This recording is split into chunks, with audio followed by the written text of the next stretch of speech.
So I'd like to start, Thiago, with you and ask you if you have some first thoughts on the two respondents to your work tonight.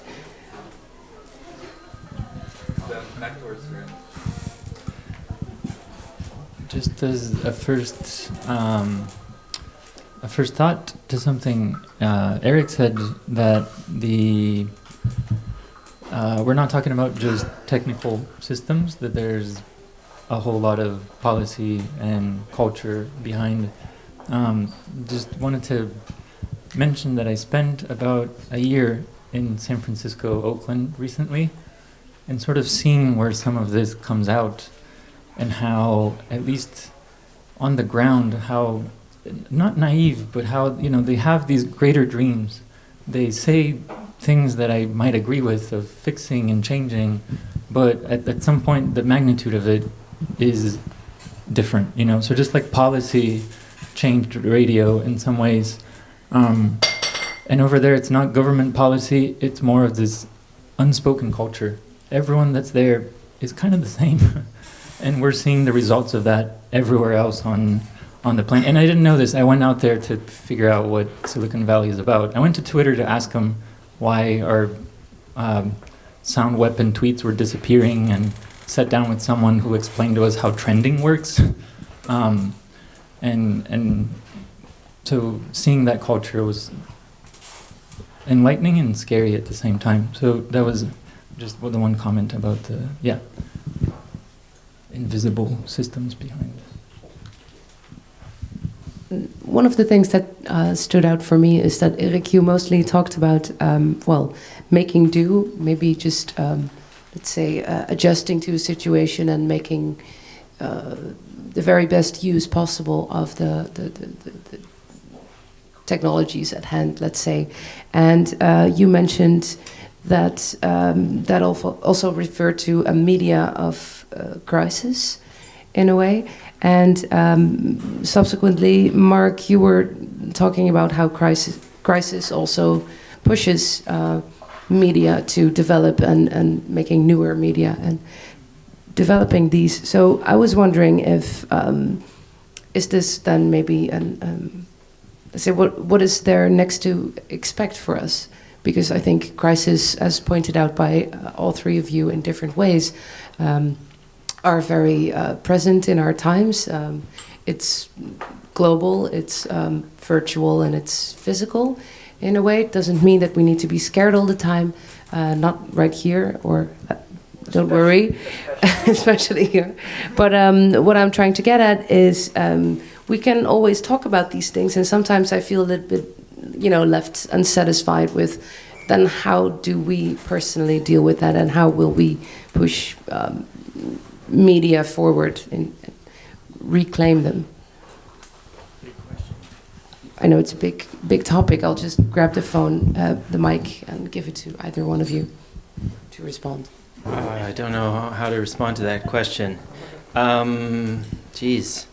Well, maybe I can try to weave your comment in here about being in Silicon Valley and with the crisis thing. I think that Silicon Valley will offer solutions to our crises. And it's up to us to sort of figure out what to do with that. I think maybe they don't necessarily always think through the full, go through the full process of thinking through the complexity of the solutions that they offer. So maybe we can try to help them with that. I don't think we're going to find people who are going to be more able to deal with the crises than them in the world that we live in. So I think that they will offer us lots of solutions, and we will have lots of crises. But I mean, there's a bit more that could be said about that.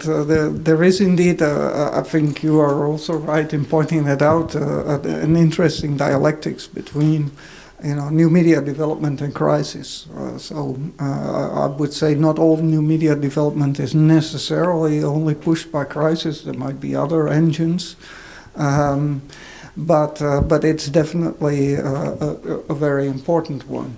So the crisis sort of makes it necessary. It gives the urgency to the moment to seize it by any media necessary. This was the term that Critical Art Ensemble introduced in a book in 2001, and where they were reflecting on tactical media. So that's definitely there. So there is a dialect, a kind of dynamic of what could be called innovation, though that's a very tainted word, of course. There, but then at the same time, indeed, the crisis is then used to push through all kinds of things that are ill-considered and not reflected upon, and can have very, very bad consequences. Legislation, technologies, asymmetries, all this kind of stuff that has already been partly pointed out. So therefore we need something else than just crisis, right? And that sounds a bit strange because, you know, if there's a crisis, it's not really in our hands because that's inherent to a crisis. Crisis is something that happens and then we need to respond to it somehow. But there was something interesting that came out of our initial talks about what are we going to do with this tactical media connections research trajectory, and what is its role? You know, like we are not media innovators, nor are we politicians. We don't want to draw up new legislation or stuff like that. So what is it exactly that this trajectory could do? Brian Holmes, critic, writer, activist, came up with a really important, I think, observation, which we've really taken to heart since. David Garcia, who is with me the co-initiator of this initiative, as well as the Tactical Media Files platform, is repeating this endlessly now, to the point that I'm getting annoyed by it in emails. But Holmes said, you know, we always see these kind of intense moments of activity when suddenly a lot of things are happening, like around 2011, when you see this enormous eruption of activity and energy and all kinds of things are happening, and indeed in a kind of crisis mode, and stuff is pushed out at an incredible rate, and all kinds of things start to emerge. And then it sort of collapses because you can't keep up this intensity forever, and things break down and they dissolve. For me, the most remarkable thing was the way that Occupy Central with Love and Peace in Hong Kong dissolved. You know, it dissolved. It just evaporated into air. Hundreds of thousands in the streets, and suddenly they were gone. There wasn't a sound anymore. It was totally just like gas. It just floated away. It was amazing. So what Holmes said about this dynamic is, he says, it's wrong to think that these periods of inactivity are unimportant. Actually, they are just as important as the periods of activity, because what these periods of inactivity allow is really a reflection of what happened. And you know, getting somehow better prepared for next moves, or thinking of counter strategies, or thinking about stuff that has been pushed through, as you said, rapidly without thinking, that has very terrible consequences, and maybe how to repeal or to, you know, correct that in some way. And even if that is a complicated logic, then still these periods of inactivity are crucial. And it really feels that after all these massive protest movements that we've seen, we have now entered into such a phase of what Holmes calls latency. I think that's a really good idea, a suggestion. See, we have a question here from the audience. Okay. No, I mean, I think the problem with all these festivals like IMPAKT and the media-based festivals, and I'm an experimental musician myself. I'm not against formal experiments, and I know that formal experiments do mean something, that they can really fuck you up, and it has political meaning. But I think it's too much. I hear you. I'm a big fan of the Guinea board. I know the protest in Sao Paulo. I've been to the favelas. I know other more violent forms of protest. And I think we're talking too much about form, because I still believe in this old idea that a good idea that has come is the most revolutionary. And you all talk about form. as if Nelson Mandela, oh, you shouldn't have called that, you should have faxed that idea about freedom. Oh no, you shouldn't have faxed it. No, you should have called. No, don't use mobile phone. You all talk about form, and no one talks about I love my wife, I love freedom, it's all about form. And I understand that form has political meaning, but I think it's too much form with the three of you. Oh, isn't that the topic of today? I thought it was revolution. No, okay, form. Let's talk more about form. Is there anybody who would like to respond Yeah, to I this? would like to comment a little bit on that because I think that the emphasis is too much on conflict. This is also more or less implied by the whole term technical media, of course.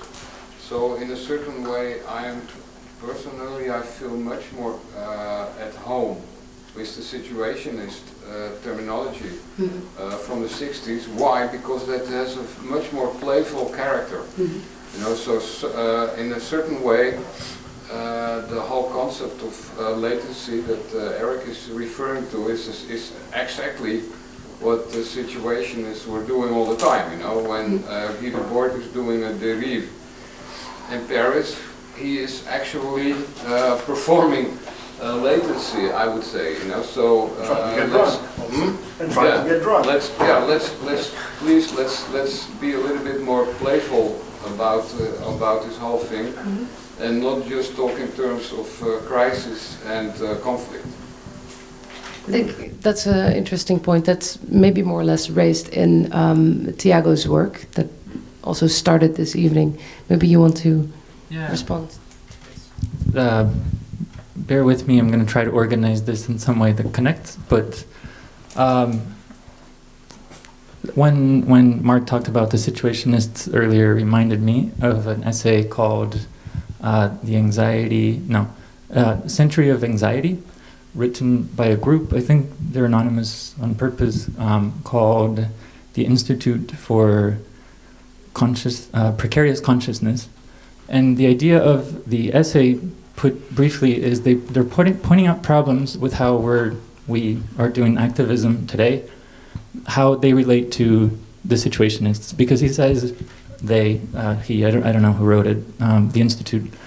What they say is that what they were fighting about in some ways was against boredom, against this middle class idea, but today we have a huge amount of anxiety that relates to precariousness. That either we are living precariously, we can live longer, just poorly, or we're anxious about that. And in some way, I mean, I don't claim to be an expert, but every time I come back from Brazil or Mexico, I go to the US, I go to here or England, and I say, no, in Brazil, you know, we're working on these things that are really basic educational things. My work, part of it is teaching technology so people can use it, so people feel comfortable with it. But, you know, it's specific to Brazil because we have this, we're precarious by default. And people say, no. In the US, we're getting there. Or in England, we're getting there. This gap, you know, whether it's the formal educational systems leaving people behind, government subsidies, whatever. And so it's funny to go back or to go to these places and say, oh yeah, this work that I do maybe has the educational, simple kind of stuff has resonance in Brazil. And they say, well, no, wait, it's getting there. It's getting bad here too. So it ties to this idea of the precariousness and the anxiety, and how I'm not claiming I'm solving this or that because I have experience being precarious, but that it might be a slightly different problem and slightly different forms of effect, which I know is also a word that Brian Holmes uses to talk about more. What does precarious mean? Well, to me, No, I don't know. I'm serious. it's making do in some ways. It's in Brazil with the technology. With less. Yeah, it's making do with less, and so that was my try to tie some stuff together. It's not an answer, but that's not what you know. And yeah, I mean within the collective or with friends, the form versus how much of it are we doing in creating communities or in keeping the discussions going, and how much are we doing the stuff to actually show it in the gallery? And that is a tension we deal with. And I also know the answer. Yeah. Well, to get back to this comment about form, I think I feel that most of what we've been discussing is about maybe that's a different kind of perspective, but still I think it is all driven by content, by either discontent or a belief or play. So I feel like I agree with the comment that this should also be more explicitly outlined. That, for example, a demonstration, a huge demonstration taking place, and then, for example, using both carnival songs, religious songs, and going back to the protest songs, we can see that it was pushed by a certain outline that is, well, scary or in terms of crisis, it's not a positive situation, but you feel that the people in this demonstration, they had a momentum and they had a certain type of energy that came out to find a way to push their message forward. So, can I ask? No. Okay. No. Yeah. Yes, go ahead. I spent a lot of time in Brazil, and I was surprised about how it was always. I was there from 2004 until 2011. I was very surprised, and the solution was always samba. The solution was always party. And so when these revolutions that you talk about, that really made me happy, these things. If I can dance, I don't want to be part of your revolution. Yeah, if I can't dance, I don't want to be if I can't samba, I don't want to be part of your revolution, yeah. No, and I'm aware of the Tropicalia movement and the dictatorship and everything. How would you put these revolutions, the middle class revolutions that you had before the World Cup, in relation to earlier Brazilian street protests? That's a big one. Yeah. But maybe just maybe a thought that maybe it's not going to be by dancing necessarily, and we do culturally we do get distracted by a lot of things in Brazil, yeah. But that in some cases that is this. It's still a, what's the word, characteristic of a culture that escapes some logic of production and capitalism, and so it might not, there are things to fix, we need to organize, but again, it's not just there, or maybe not organize, but at least talk about certain things, and dancing will be a part of it, I think. Sure. But it was bigger than anything that's been for 20 years, or am I wrong? It was big. Yeah. Yeah. And something about form that came to me, that since then we've, the World Cup went by, we didn't win, so then people thought, oh man, we spent all this money and we didn't win. And we re-elected the same government back into power, it's okay. They comes out that they were caught in a lot of corruption, money disappearing schemes. The Dutch will feel your pain. Yeah. Germans. But now, because there was this idea of the form of the protest that became somewhat, I don't know if popular, but it became a daily event in some places. Call it play, perhaps. Yeah. That now there are these bizarre right-wing protests of asking for the military back, or in one day you have the pro-legalization of drugs protest, and the next day the against. It became more constant than some of the buses that go by the streets. So if you're waiting for the bus and it's not coming because there's a protest, you ask, where is this protest going? I'll just jump in and jump out. It's a way of communication. What's that? It's a way of communication, why not? But I think there's something about the form that became so commonplace that it can be for anything. One comment or question? Well, I would like to make a comparison, and I'm curious to hear the response of our guests to it. We've been talking basically because of the Brecht quote about how maybe radio, television are different from the internet. If we would compare that to forms of democracy and say the internet is direct democracy and radio and television would be a parliamentary representative democracy, do you think that's a valid comparison, and what could it teach us on how to manifest ourselves better using new media and technology? Yeah, I can say something, and it's not exactly a response to what you say, but it is inspired by what you've asked. I just read a very interesting book by my favorite historian of media by the name of Fred Turner. It's called The Democratic Surround, and it basically traces the origins of multimedia, what we now think of as new media, back to a kind of moment of crisis, political crisis in the turn of the mid-century, when radio and television were associated in the mind of kind of it's basically almost exclusively focused on America. When radio and television were perceived of as being associated with kind of dangerous tendencies, things that you can kind of associate with, like the kind of Frankfurt School. That very elite mode of critique, it was actually quite had a lot of popularity amongst influential intellectuals who themselves had the ear of, or at least funding from members of the government and stuff. And so in an attempt to, so there was this theory at the time that it could be that there is such a thing as a kind of fascist personality type, and that it may be worsened, for lack of a better word, by, or perhaps even produced by broadcast media. And so the theory was that a certain type of individual can kind of grow up all the way to a certain type of society. And so the argument that is developed in this course of this very interesting book is that what we now think of as new media, it's a genealogy. It's not like a kind of an origin of. It's more of a kind of an interesting genealogy.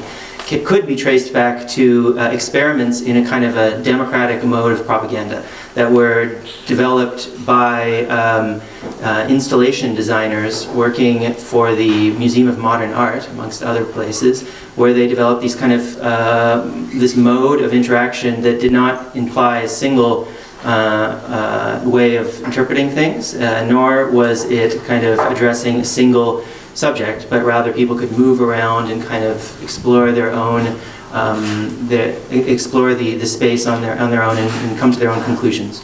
And this kind of led to, like, for example, the very famous Family of Man photo exhibit, and then he traces it all the way up to multimedia installations, and kind of the implication is that it sort of, in a way, can be understood as essentially that American liberalism and a utopian project of American liberalism can be seen at the basis of what we now kind of associate with the internet.